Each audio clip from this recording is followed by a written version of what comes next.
Welcome to another Canon Quick Shot, a quick review of a non-comic book and superhero movie. I'm your host, Terry, and today I'm reviewing Blockers, starring John Cena, Leslie Mann, and that other dude you see in a lot of movies. But anyway, real quick for the people that don't know, pretty simple premise.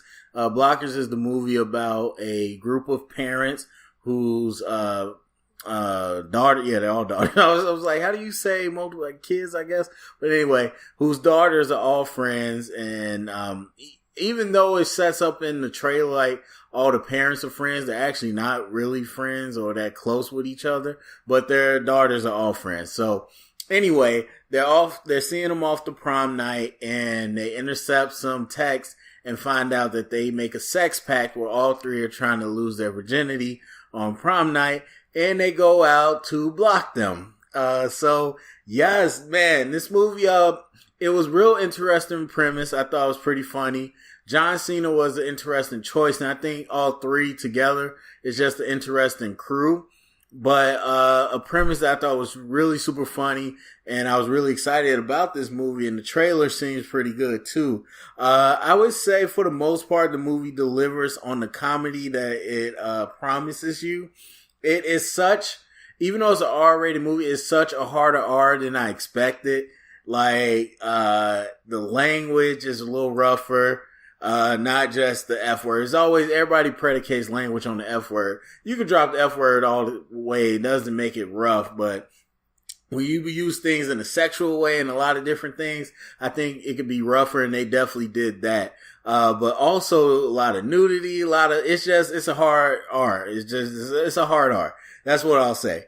But yeah, it was pretty good. I think, overall the movie, I laughed less than I thought I would, but I felt emotional more than I thought I would. So they kind of balanced each other out, where the movie isn't straight like, poop ball and dick joke, like Hangover, laugh out loud. But it also isn't a smart comedy like a Big Sick, I would say, where it's like really emotional. I think it balances the two. It doesn't quite hit a consistent tone enough where the movie feels well-rounded. It feels like it kind of just shifts tones here and there. But I don't think it's sloppy. I just don't think it's, completely consistent. And so there are parts that you're like, wow, okay, they really were smart about it, or at least they were conscious about it. I wouldn't say it was smart, it was conscious about 2018, and they really put some thought into how they were going to portray, these young women in this day and age. But it was also some outlandish comedy that you might not have expected too. So, man, it's almost like I want to do a spoiler review, but I'm not. I think overall, yeah, that's the gist of it. I mean, for me, I laughed. There was a few genuine, like, good laughs, a lot of chuckling. But I wouldn't say it was like over the top comedy or like just laugh fest that you might think it is. And it kind of is predictable in a lot of the tropes. But it's decent. It's decent. I mean, I wouldn't say rush out to go see it or anything.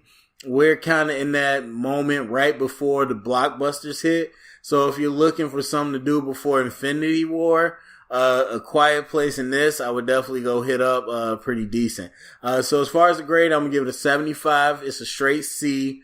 Like I said, I thought the comedy part wasn't as strong as I wanted, but it did give some insightful emotional parts that kind of helped balance it out. So, straight C for me, pretty average movie, but it was enjoyable, definitely enjoyable. So go to the comment section, let me know if you saw it, what you think. If you are going to see it, what are you expecting? Thumbs up, subscribe, share it around. If you heard it, here's official Canon.